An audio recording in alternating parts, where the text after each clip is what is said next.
So I heard that you got gifted a Kindle for Christmas. And lucky for you, because here I am as a Kindle expert. Today I'm going to show you all the secrets and hacks and basically how to set up your Amazon Kindle for the perfect reading experience. So there are multiple types of Kindles and the price ranges from Kindle Basic, from Kindle Paperwhite, Kindle Colorsoft, Kindle Scribe, but we're not going to get into the Scribe today because that's a whole nother video. Personally have the Kindle Colorsoft.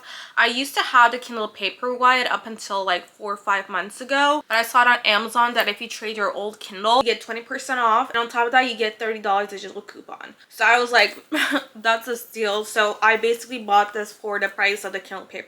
And I had my Paperwhite for over 2.5 to 3 years. So if you're a beginner reader, I highly suggest Kindle Basic or Kindle Paperwhite. The differences between Kindle Paperwhite and Kindle Colorsoft is basically it's in the name. Kindle Colorsoft is with colors and Paperwhite doesn't have colors. This comes with pros and cons. So the pros of Colorsoft is if you love annotating, I think Kindle Colorsoft is the best because I love seeing the colors and like picking and choosing different colors for different genres. And if you're a fantasy reader like me, I read a lot of fantasy books, the map is colorful, which I love. Every time I go back in the book and see the map, it gives me so much serotonin. But don't expect an extreme colors on Kindle Colorsoft, because in the end it's still an e-reader and it's made to not hurt your eyes. Cons would be, I would say there are two things. First off, being the battery life. I noticed my Kindle Paperwhite would go on for weeks without me charging. Kindle Colorsoft, since it has colors, it takes more battery life. So my Kindle Colorsoft, I would say it lasts me for like a week, whereas my Kindle Paperwhite would have lasted me like a week and a half. At night, I would say that the biggest difference that I noticed is that since it has colored ink,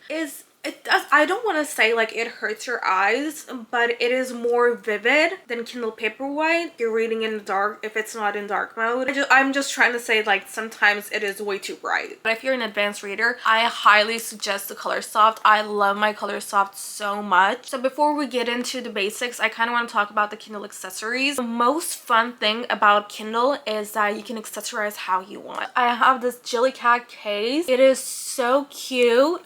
And it has an auto wake feature, so it automatically opens the book for me. It also has a strap in the back, so when you're lying down or when you're reading, I like to have a strap in the back or a pop socket in the back so it's more comfortable. But if you want to read it like a book, you can get like one of those hand straps on Amazon. They're literally like $6. You can put it over here and you can read it from there. This one specifically, I got it off of Etsy and I'm so obsessed with it. It's like little jelly cats. I think the most fun part of Kindle is making your own Kindle inserts. Is that I have this case over here that I made myself. This is so freaking cute. I basically bought a template off of Etsy and it was like $1.99 or something like that, maybe like $5, I'm not sure. But you can grab stickers from Pinterest, can insert them on Canva, and you will have multiple Kindle inserts. I got a clear case for my Kindle so I can just change this where I want, or if I don't want to have an insert over here, I just use this on its own. And I put this little chain over here. I got this off of Amazon.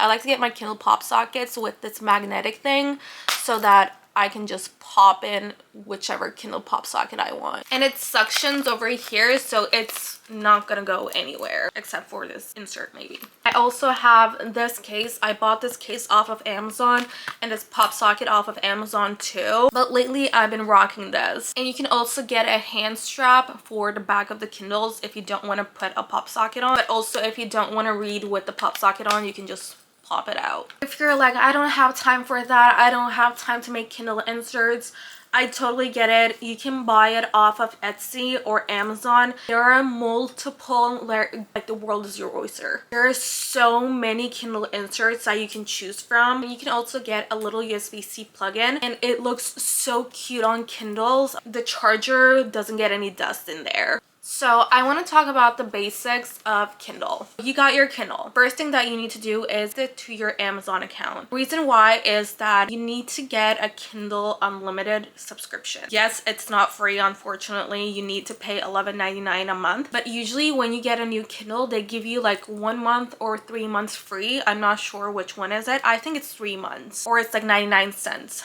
a month. I'm not sure, it's either one of them. So to do that, you're gonna click at the top of the screen, and then you're gonna go to all settings, and you're gonna go to your account, and it should show you over there all of the information that you need. So another thing that you can do is like you can connect it to your Goodreads account, so that way you don't have to go on Goodreads every single time and update over there. You can just do it basically on your Kindle. To do that, you're gonna go to all settings again, you're gonna go your account, then you're gonna go to Goodreads, and you're gonna link your account to the Kindle. Another hack is that I actually just learned this like a couple of days ago, but you can pinch, make the sizes smaller or bigger. And to change the font, you're basically gonna click on the top of the screen again, and you're gonna go to that little font at the top. See over there, you can make your theme compact, standard, large, and you can go to font. You can choose your font family. This will be whatever font you want. You can adjust the boldness and the size over there too. If you go to spacing, there's gonna be line spacing, paragraph spacing, word spacing, and character spacing. You can adjust this to however you want. So if you are a night reader, you can read it as landscape if you just choose the landscape option. And you can choose the margins and alignment. If you go to more, you can see it says show clock while reading. So I like to turn my clock while I'm reading. It's because that I don't want to read until like 5 a.m. And it also shows the popular highlights. I kind of want to turn this off just because sometimes it spoils the book for me. So the fun part of this is annotating. You don't have to choose a sentence and wait for it to pop up the highlight option over there. You can just whatever you want and it just highlights on its own. And my favorite thing about this is that when you choose it, if you go to note, you can add notes there, and you can basically annotate your book on a Kindle. You can bookmark the page by just clicking on the right side of the page. And my favorite thing about Kindle is that not every book has this option. It just depends on the publisher and the author. But if you click on, let's say, a name, and it gives you, most book has like X-ray options. The book that I'm reading right now doesn't have that option, but if you just select the name, and it will pop up on the down below, well, it says like Wikipedia, X-ray. If it says X-ray, it will show you what the significance of that character is in the book. So it will give you a basic rundown. Like I said, not every book has this option, but most of them do. So if you're reading a book and you're at a chapter and you're like, wait, who was this person? I don't remember, especially if you're reading a fantasy book, sometimes it gets really complicated. You can just click on it and see on the X-ray option to see who they are. After I read on my Kindle, I like to pass my annotations from Kindle to the physical book. See all your highlights, you basically just click on the top and then you go to this little bookmark and all of your annotations will load there. You can see everything, all your notes, everything. You can see it over here. I know Kindle Paperwhite has ads on the screen, but if you want to change that, or if you don't want to change it, you can just leave it as it is. I just hated the fact that when I was out in public, I will pull out my Kindle and there was a man on the cover of the screen. I think Kindle Colorsoft really did their big one with this, that you don't have any ads and it's just like this colorful, really cute things. But to change that, what you can do is you're gonna go to the top of the screen again, you're gonna go to all settings, then you're gonna go to screen and brightness, then you can choose show colors on lock screen. So when you lock your screen, it will be like this. So now I'm reading The Reign of Shadow and Endings, so it's now on my cover page, but you can turn that off, of course. Another thing that you can do is that if you're reading a series on your Kindle, you can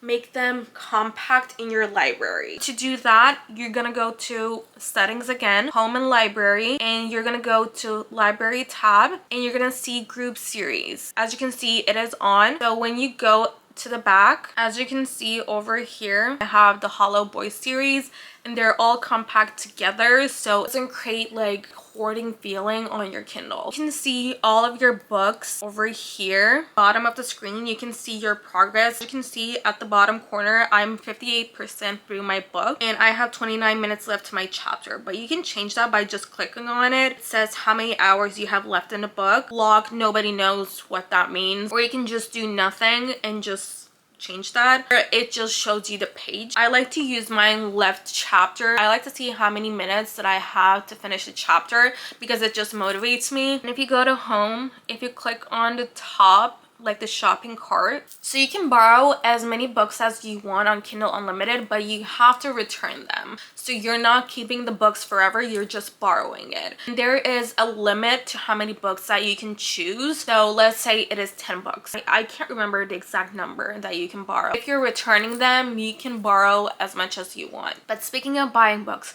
you don't have to have a Kindle Unlimited to use the Kindle. What I mean by that is that there are multiple apps that supports the libraries that you can borrow books from. This will be Libby, the most popular library app, probably the book community. We have Hoopla, we have Cloud Library. These are all funded by the libraries. So what you do is basically you go on your local library's page and get a library card and link that to your Libby or Hoopla. You can choose whichever books you want to read. I know on Hoopla it is 21 days to return a book, and Libby is 14 days to return a book. It just depends on your library, I guess. For me, Libby is 14 days and Hoopla is 21 days. There are pros and cons to this, especially on Libby. You have to sometimes, like if it's a popular book, you need to wait a good amount of time. Sometimes it's several days, sometimes it's 2 weeks, sometimes it's several months.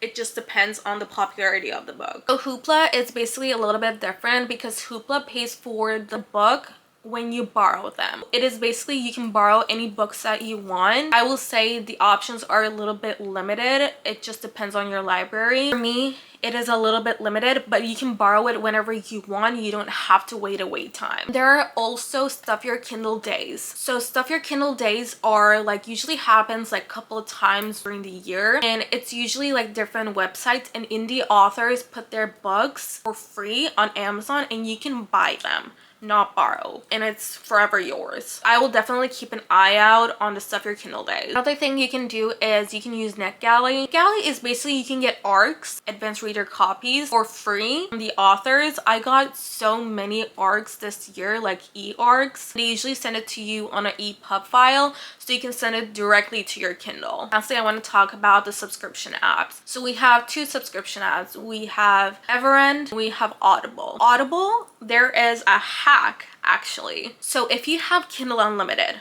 let's say you borrowed a book. Let's say When the Moon Hatched by Sarah A. Parker.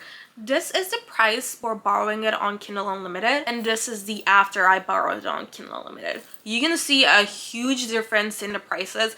This would have saved me so much money if I knew it sooner, but now you know, don't pay full price for audiobooks. But Audible is basically, if you love immersive reading, you get 1 credit per month. You can choose any books that you want on Audible's library. And I like to disclaimer that Audible for 1 credit is $14.95 a month. And Everend, on the other hand, it is $16.95, but you get 3 credits. This can be an ebook or an audiobook per month. And you can choose whichever book you want to read, and you can just buy that title forever. It is yours. I don't know about you, but that changed my life. But yeah, me and my Kindle, we're like besties. I love her so much. But if you want to see more videos like this, make sure to subscribe to my channel and like this video, and I'll see you on the next one. Bye.